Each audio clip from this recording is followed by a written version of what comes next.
Hello, aujourd'hui je vais faire une courte vidéo pour répondre à une question qui vient en boucle parce que certains intervenants sur le net qui ont une réputation au-dessus de tout soupçon conseillent ça depuis un an. Ça consiste à se demander si la Chine est une solution pour son patrimoine, pour le planquer ou le protéger ou le déplacer, surtout s'il y a une crise financière qui se déclenche en Europe. Est-ce que donc on peut utiliser la Chine comme parking, voilà. Donc, je vous ai préparé une réponse. La grande question, c'est d'abord à quel horizon? Est-ce que ce parking il va durer 1 an, 2 ans, 5 ans, 10 ans? Et deuxièmement, comment on évalue si un pays peut-être une solution comme ça, économique et patrimoniale, est-ce qu'on peut parier dessus ou pas? Qu'est-ce qu'il a produit dans le passé comme performance? Alors la Chine, comment dire? Moi, je ne suis pas contre Alibaba, et puis j'ai aussi une petite valeur de parking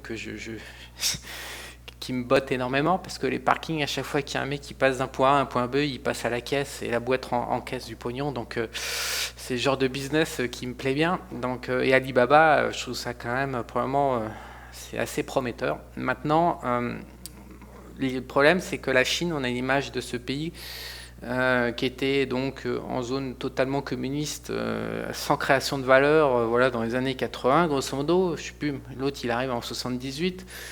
Donc pendant 10-12 ans, là, il y a une décennie qui, voilà, ça zozote, ça sent bon, mais ça zozote. Et puis ça commence à prendre son envol dans les années 90, et à partir de 2000, eh ben, tout doucement, la Chine s'achemine vers le leadership mondial, et donc on se dit, putain, la Chine, c'est de la balle, quoi. C'est là que ça se passe. Il y a des fortunes qui se font, etc.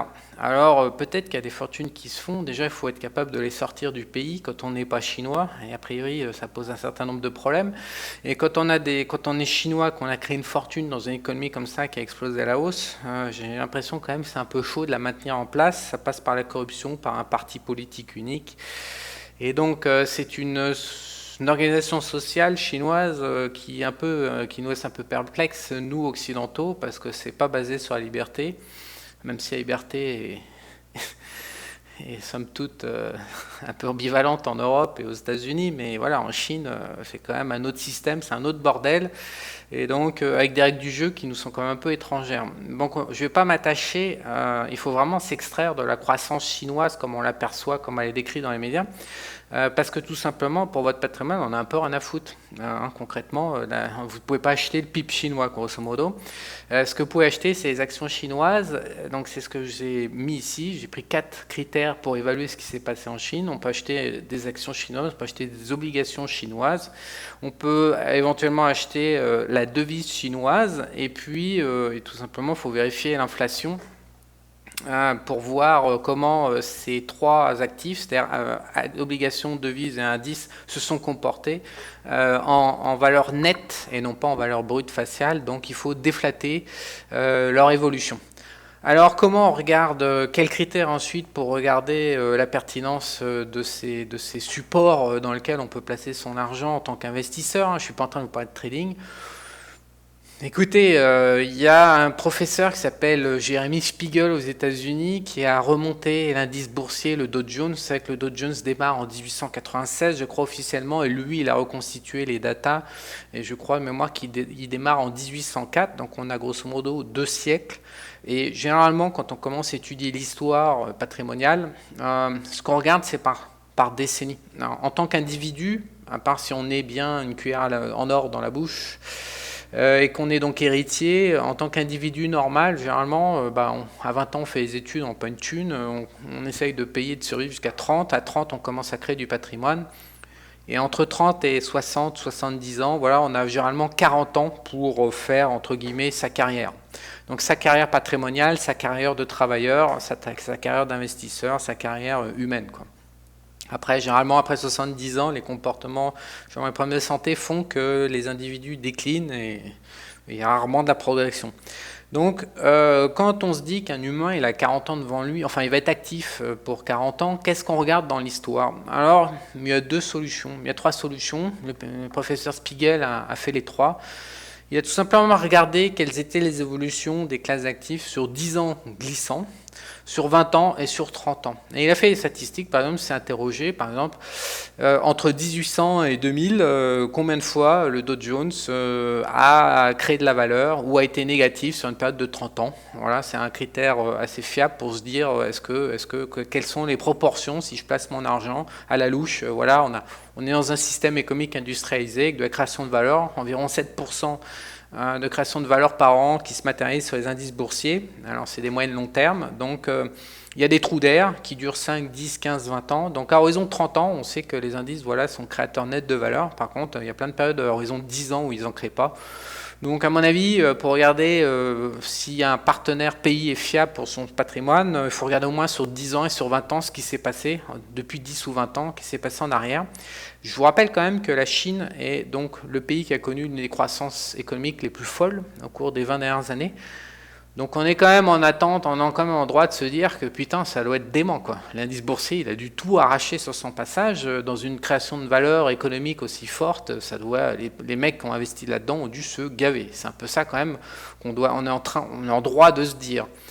Je vais vous montrer en image ce que c'est que la Chine maintenant en utilisant ces critères. Donc ça, c'est le Shanghai Composite Stock Market qui part depuis 1991, donc on a 35 ans d'historique.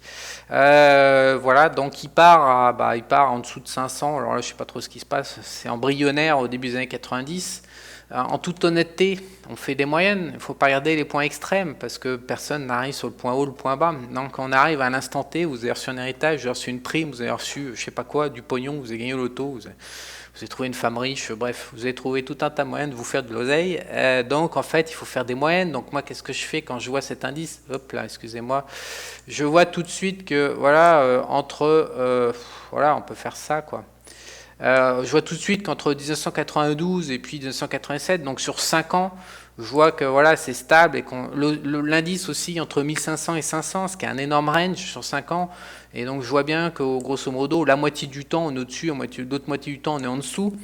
Donc il y en a qui vont acheter au plus haut, d'autres au plus bas, ils vont mal tomber, quoi. On passe quand même un peu plus de temps dessous, mais voilà, on peut quand même déterminer que l'indice, allez, j'ai mal tracé ma moyenne. Honnêtement, l'indice boursier sur cette période-là, il est à 900 points, quoi.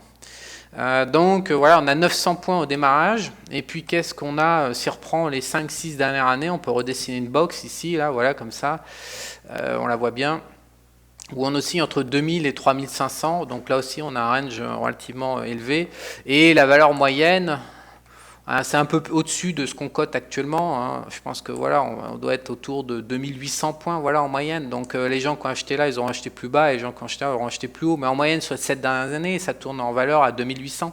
Donc on passe de 900 à 2800, ce qui fait donc 9 x 3, 27, donc un peu plus de 3 fois 300% d'augmentation sur...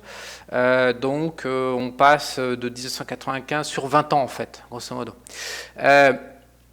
300% par rapport à une économie. Je vais aller vous chercher les statistiques de la croissance du PIB.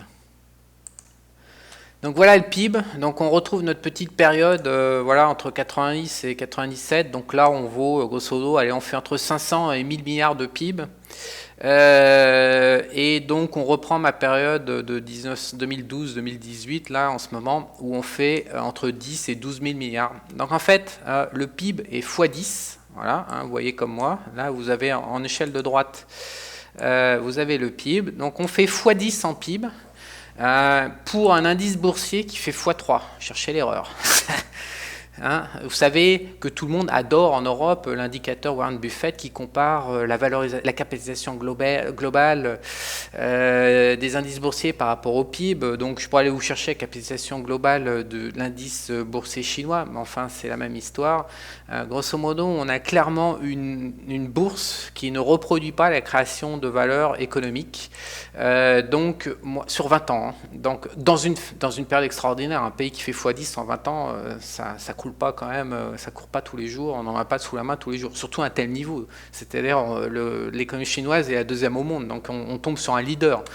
Donc, est-ce que miser son argent, son patrimoine sur les actions chinoises, c'est bien? Moi, je ne comprends pas en fait. Est-ce qu'on peut faire confiance à l'industrie chinoise, au marché d'actions chinois? dans le futur, sachant que ça a complètement et littéralement merdé, comme vous pouvez voir, depuis 20 ans. Bah moi non. Alors après, il y a des gens au-dessus de tout soupçon, encore une fois, qui sont ultra réputés, qui vous disent oui, qui vous disent placez votre argent en Chine. Moi, mon premier critère, c'est direct éliminatoire. Donc là maintenant, je suis en train de vous mettre en 2018 l'indice boursier chinois. Donc je l'ai grossi en fait. Donc on valait grosso modo 3500, 3600 au début de l'année. 3600 d'ailleurs, et aujourd'hui on vaut 2600, donc on se fait exploser la tronche dans une économie qui continue de croître à base de dettes. Donc encore une fois, ce sont des valeurs faciales, mais grosso modo, à court terme, d'ailleurs, depuis que cette personne a émis ses commentaires de marché et vous ont conseillé, parce que vous êtes un certain nombre à prendre contact avec moi, j'ai acheté selon un certain monsieur qui a le même prénom que moi, j'ai acheté l'indice chinois, j'ai passé, je ne sais pas quoi faire, voilà, je me fais démonter, parce que littéralement, c'est 30% de baisse, c'est se faire démonter la tronche. Donc, que vous voyez sur le court terme, au moment où ça devient chaud, ou sur le long terme, sur 20 ans, pour l'instant, les actions chinoises ne sont pas dignes de confiance, à mon avis. Moi, j'appelle ça se faire baiser la gueule par les marchés, j'appelle ça avoir tort. En tous les cas, je ne peux pas faire confiance entre un tel écart de création de valeur économique et le résultat sur les actions, ce n'est pas possible. Alors ensuite, je vous rappelle que ces chiffres-là, volontairement, c'est pour vous faire réfléchir, donc je vous rappelle qu'il y a un écart de 300% en valeur faciale. Alors vous avez des dividendes, mais les indices boursiers, généralement, ils ne crachent pas beaucoup de dividendes, ils crachent 1, 2, 3% de dividendes. La grande question, c'est quel est le niveau d'inflation? Parce que ça, c'est du brut, ça veut rien dire. Ça, en fait, ces indices boursiers-là, c'est ce que tout le monde regarde, mais ça veut rien dire. C'est en net. Donc, une fois qu'on enlève l'inflation, combien il reste? Donc, j'étais vous préparer l'inflation sur long terme. Donc, on appelle ça le déflator. Voilà. Donc, on retrouve ma petite depuis 1990. Donc, on retrouve, voilà. Donc là, on va dire qu'on a une moyenne de... L'indice, il est à 280 en moyenne sur la même période. Et donc, l'inflation depuis 2012, ça va être plus facile parce qu'elle n'a pas beaucoup bronché depuis quelques temps. On est à 600. Voilà. Donc, en fait, on a environ, à la louche, 120% d'inflation, 130%. Donc, si je retourne sur mon indice boursier et que je lui enlève l'inflation, grosso modo, il en reste la moitié. C'est-à-dire que dans un PIB qui a augmenté de plus de 10 fois la mise, on se retrouve avec un indice boursier qui a été multiplié grosso modo par 2, qui a fait 100% sur 20 ans, ce qui est zéro. Grosso modo, c'est rien du tout. Alors, il faut ajouter les dividendes, encore une fois. Mais grosso modo, il n'y a pas... vous connaissez comme moi les graphiques du Dow Jones. On est très très loin de la création de valeur américaine sur les indices boursiers. Il n'y a pas de création de valeur actuellement sur les indices boursiers chinois. Alors ensuite, qu'est-ce que ça donne au niveau des taux? Alors, ça c'est les devises. Les taux, donc voilà, sur TradingView, on ne peut pas remonter avant 2006, il doit exister d'autres graphiques, mais ce qu'on peut voir déjà depuis 12 ans, ce qui me semble, comme je vous ai dit, il faut remonter entre 10 et 20 ans. Ce qu'on peut voir depuis 12 ans en Chine, c'est que grosso modo, les taux à 10 ans des obligations ont oscillé entre 4,60 et 2,60. Si on enlève l'inflation, c'est pas énorme. Je vous retourne sur mon graphique d'inflation. Donc depuis 2006, je vais virer ça pour les actions. Depuis, on a dit 2006. Voilà, excusez-moi, je me suis trompé. Je vais vous dessiner une belle petite box. Donc on a grosso modo, on passe de 400 à 630, donc on a plus de 100% d'inflation. Oh non, qu'est-ce que je raconte comme connerie? On a 50, on a 60% d'inflation. Donc sur rapporté à un indice, donc il faut enlever... allez, combien on a de moyenne? Bon, on a 3,60, donc il faut enlever 50 ou 60%, c'est-à-dire que grosso modo, il faut prendre la moitié. Grosso modo, les obligations chinoises rapportent environ un 80% net d'inflation depuis 12 ans. Alors, c'est pas renversant. Et si vous achetez des obligations chinoises qui vous rapportent donc un 80 net, qu'est-ce qui se passe du côté de la devise? Parce que quand vous détenez un actif dans une devise, cet actif va être pricé en fonction de la devise. Donc si vous avez acheté une devise de merde, et ben grosso modo, vous faites planter. Donc là, je n'ai pas trouvé, il faut remonter en arrière, je n'ai pas le graphique, je suis resté sur TradingView, mais grosso modo déjà, ce qu'on voit, c'est qu'en 2018, alors qu'il vous a été conseillé d'acheter la devise chinoise qui est censée se valoriser dans les années à venir, on voit qu'à la première crise en 2018, la devise prend 10% en sa gueule par rapport au dollar. Moi, je ne trouve pas ça génial. On voit aussi que sur le long terme, la devise est dévaluée. Sur le long terme, allez, on a 6-7 ans. C'est pas, on a fait un point bas à 6,10, mais grosso modo, le dollar est plus fort que la devise chinoise sur le long terme. Il faut déflater tout ça de l'inflation. Et je vous rappelle que les obligations rapportent 1,80. Mais c'est même pas ça le problème. Et en plus, la personne qui a émis ces conseils, elle sait pertinemment de quoi je vais vous parler maintenant, qui est la parité de pouvoir d'achat. Elle a déjà parlé dans ses articles. Donc moi, je ne comprends pas comment on peut recommander à des gens d'aller gagner 1,80 net sur une devise qui paume, qui se dévalue à long terme et qui en plus rapporte que dalle en termes de parité de pouvoir d'achat. Donc je vais vous montrer ça. Ici, alors c'est une parité de pouvoir d'achat qui démarre en 1980. Là, je suis remonté sur tous les chiffres disponibles sur le CDE. Ça, c'est pas des graphiques qu'on trouve en public. Je les ai reconstitués à titre privé sur un certain nombre de pays, comme on peut voir Nouvelle-Zélande, Canada, Japon, Royaume-Uni, Australie, zone euro et Allemagne en amont. Donc, ça permet d'évaluer par rapport au dollar à chaque fois. Le dollar fixant la parité de pouvoir d'achat. Qu'est-ce que c'est que la parité de pouvoir d'achat? Je passe mon temps à en parler, mais parce que c'est un outil qui est très, très mal compris. C'est l'outil fondamental pour s'enrichir. C'est en fait la cohérence en fait entre le prix des biens et des services par rapport à la devise. Donc si vous avez 100 dollars en 1980, 100 dollars en 90, 100 dollars en 2000, 100 dollars en 2010, combien vous pouvez acheter d'un panier de biens et de services en équivalent? Donc c'est la cohérence entre le monde matériel et le monde monétaire. Et l'idée, c'est qu'une devise a deux fonctions. Elle vous permet de faire des transactions à court terme, mais elle vous permet également de stocker votre valeur. Votre patrimoine, c'est une valeur. Qu'est-ce que c'est qu'un patrimoine si ce n'est l'aptitude à acheter? C'est une réserve pour pouvoir acheter des biens et des services. Donc, vous stockez sous forme de devise. C'est comme ça qu'il faut regarder une devise. Et donc, il faut toujours évaluer une devise par rapport à sa parité de pouvoir d'achat. Est-ce qu'elle vous permet d'acheter plus ou moins de biens et de services en fonction du temps qui passe? Parce que les devises sont dévaluées, c'est comme ça que les gouvernements généralement vous baisent la gueule, ils augmentent la masse monétaire et puis votre devise perd son aptitude à acheter des biens et services et puis vous faites baiser. Parce que vous gagnez sur votre compte bancaire, vous rentrez toujours plus de la devise en question, mais comme elle se pète la gueule grave par rapport à la parité de pouvoir d'achat, au final vous êtes perdant, sauf que comme vous ne maîtrisez pas bien tous ces mécanismes, vous avez un peu de mal, donc au final vous ne descendez pas dans la rue pour faire la révolution, même si on vous enfonce un bon petit balai dans le cul. Donc c'est très très pratique pour les politiciens. Donc maintenant, on va se pencher sur la parité de pouvoir d'achat de la devise chinoise, qui a une caractéristique qui est unique dans les grandes économies du G20, c'est qu'en fait, cette devise ne vaut rien. C'est un torche-cul, grosso modo, excusez-moi l'expression. Mais en théorie, il devrait valoir autour de 3,50 wang contre $1, et en fait, elle vaut 7,50, 7,80. On l'a vu, là, je vais retourner dans mon graphique, ça vaut 7, voilà. Donc en fait, la devise, il y a un écart de 100%. La devise est donc la moitié de la devise est complètement dévaluée et ne permet pas d'acheter, ne permet pas de stocker. Alors qu'est-ce qu'on voit? On voit qu'entre 2006 et 2013, il y a une revalorisation de la devise chinoise, mais on voit que depuis 2013, elle est à nouveau dévaluée par rapport à la parité de pouvoir d'achat. Et que donc, quelqu'un qui investit au niveau patrimonial pour détenir une devise qui est comme ça aussi fortement dévaluée, c'est tout simplement quelqu'un qui va toucher une rente qui vaut rien. C'est-à-dire que si on vous dit que vous touchez 4,80, 4,60, on retourne sur mon graphique là, on a dit quoi, les taux à 10 ans, voilà, 3,60 en moyenne, sachant qu'il y a 2%, enfin la moitié c'est de l'inflation, donc il vous reste 1,80% par an.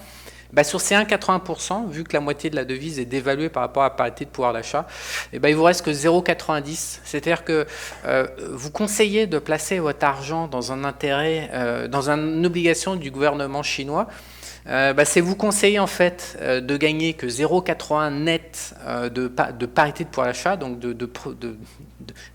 d'aptitude à acheter des biens et services à l'échelle mondiale. 0,80 c'est pas énorme, sachant que derrière votre devise elle est dévaluée depuis 2013 de je sais pas combien de pourcents et que donc vous comprenez bien que si vous gagnez 0,80% de pouvoir d'achat chaque année, vous ne pouvez pas compenser une devise qui est en train de se péter la gueule.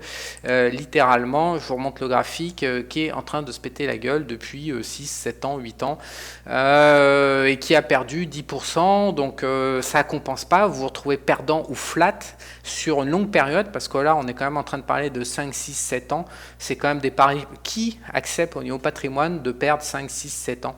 Alors, au-delà de tout ça, qu'est-ce qu'on constate? On constate qu'en fait la Chine, sur 20 ans, ne crée pas de valeur pour les actionnaires. La Chine, sur 5, 6, 10 ans, ne crée pas de valeur pour ceux qui détiennent des obligations et qui veulent être rentiers. Voilà. La Chine ne crée pas de valeur par rapport à sa devise, tandis que le PIB chinois explose. Donc moi, j'appelle ça un piège à con. C'est tout luisant, c'est tout beau, le PIB chinois. On se dit, putain, les chiffres explosent. Alibaba fait des ventes de tarés lors du Black Friday. Enfin, c'est des chiffres complètement déments qu'on ne peut même pas concevoir dans notre univers occidental. Mais en tant que patrimoine, comme vous pouvez voir, tous les chiffres que je viens de vous montrer, si on revient au début avec les 4 critères, indice boursier, obligations, devises et inflation, il n'y a rien qui va. Il n'y a rien qui va. Ce pays n'a pas été capable une seule fois dans son histoire au cours des 20 dernières années de prouver que c'était une bonne solution patrimoniale. S'il y a eu une courte période de réévaluation du pouvoir d'achat, encore une fois, j'exagère un petit peu, excusez mon abus de langage, entre 2005 et 2011, donc pendant 6 ans sur 40 ans quasiment, pendant 6 ans sur 40 ans, c'est-à-dire pendant 15% du temps, la Chine a été sympa avec les investisseurs.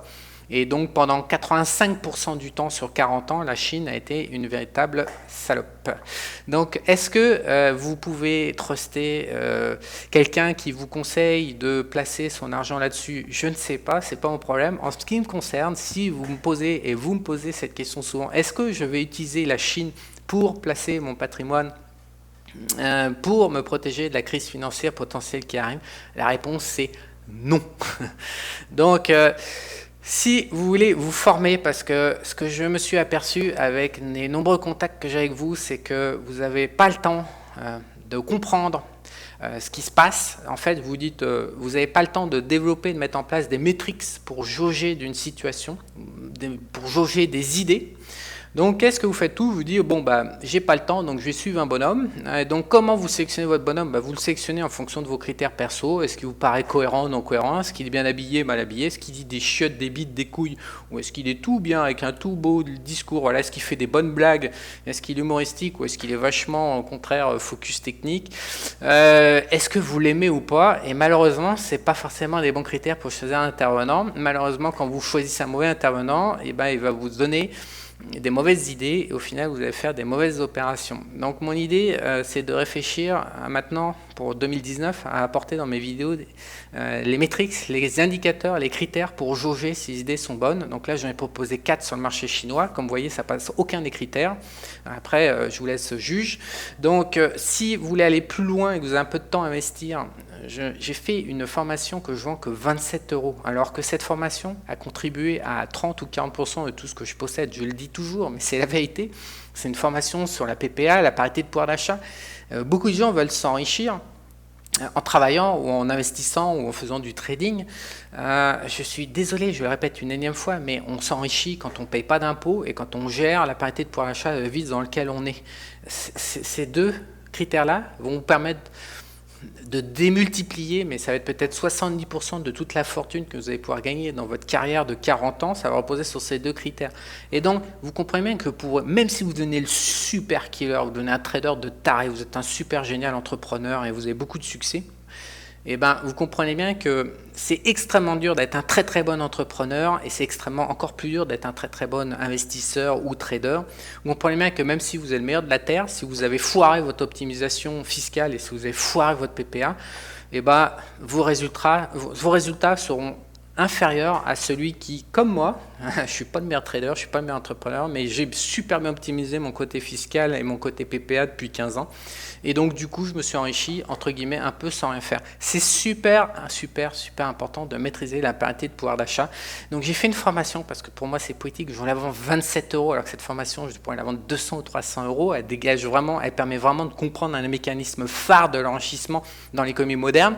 Donc, je la mets à 27 euros. Malheureusement, parité de pouvoir d'achat, ça fait peur. Oh là là, c'est pas pour moi. Et donc, il y a, je crois, 150 ou 200 personnes qui l'ont acheté. C'est un peu dommage.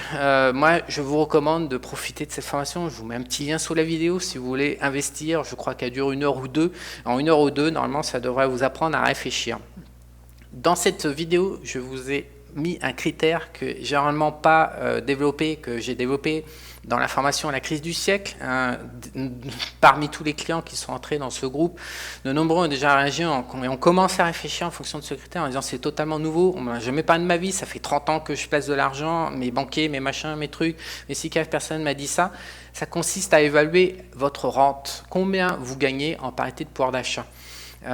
Donc si vous touchez une rente du gouvernement chinois sous forme d'obligation, mais que ce gouvernement vous paye avec une monnaie de chiotte, en l'occurrence là sous les yeux vous avez la parité de pouvoir d'achat de la monnaie chinoise et vous voyez qu'elle est complètement dévaluée, donc en fait la moitié, on est en train de vous payer un super intérêt, mais enfin super intérêt est 3,6 en moyenne, c'est pas un super intérêt, mais on est en train de vous payer avec du vent, en fait c'est 1,8% en parité de pouvoir d'achat. Il faut toujours tout retraduire en parité de pouvoir d'achat. Et donc dans la crise du siècle, ce que j'ai essayé d'apprendre aux clients qui veulent aller au-delà et qui veulent des critères et qui veulent réussir réellement, qui veulent vraiment conserver la valeur d'achat de leur patrimoine, le pouvoir d'achat de leur patrimoine, eh ben, c'est de vérifier tout, de tout retraduire en pouvoir d'achat. Et donc, combien me rapporte mon obligation, combien me rapporte mon dividende, combien me rapporte ma devise quand je la détiens pendant 1 an, 5 ans, 10 ans, combien me rapporte net de pouvoir d'achat. On s'en branle que vous fassiez 10% pendant que votre voisin fait 8%, que vous venez sur YouTube ou allez commenter « moi j'ai gagné ». C'est pas vrai, c'est de la valeur faciale, ça vaut rien. L'important c'est que vous puissiez aller à un ATM et puis que vous puissiez acheter une bagnole, une baraque, des fringues, des machins, tout ce que vous voulez. C'est ça qui compte, c'est ça la finalité de l'argent, c'est pas d'aller afficher dans les commentaires que vous avez fait plus 8,42% alors que l'indice boursier fait plus 3%. C'est l'équivalent en biens et services qui compte. L'argent, c'est d'en détenir. Enfin, je comprends bien que c'est un jeu vidéo. Je suis le premier à jouer au jeu de l'argent, mais à un moment, il faut que ça redevienne concret. Donc, dans la crise du siècle, évidemment, c'est des notions qui sont fondamentales et donc appliquées aux classes d'actifs, ça demande un petit peu de réflexion quand on ne connaît pas. Et puis, il faut surtout agréger les chiffres. Et puis après, il faut mettre en place une stratégie. Donc, moi, c'est ce que je vous propose de faire dans la formation sur la crise du siècle. Donc, certains n'ont pas assez d'argent pour en profiter. Donc, on n'aura rien à foutre de cette vidéo. Donc, un peu d'argent mais ils n'ont pas le temps pour apprendre. Et puis enfin, parmi ceux qui ont de l'argent et qui se disent que finalement éviter de perdre beaucoup de pouvoir d'achat ou peut-être mieux perdre quelques centaines d'euros chez De Repères plutôt qu'aller perdre 10 000, 20 000, 50 000 sur un patrimoine de 100, 200, 500 parce que les politiciens et le système économique monétariste mondial est conçu de telle sorte qu'on ne voit rien mais qu'en fait on se fait quand même baiser. Donc si vous êtes dans cette position-là, en fait, et vous êtes ouvert, je vous invite à rejoindre ce groupe sur la crise du siècle où on réfléchit là-dessus et où je publie au cours des 3 prochaines années la stratégie que je vais faire moi-même sur mon patrimoine parce que je n'ai pas du tout envie de me faire baiser sur ce que j'ai déjà et je pense que ça va baiser sévère dans les années qui viennent. Voilà, je vous dis à bientôt.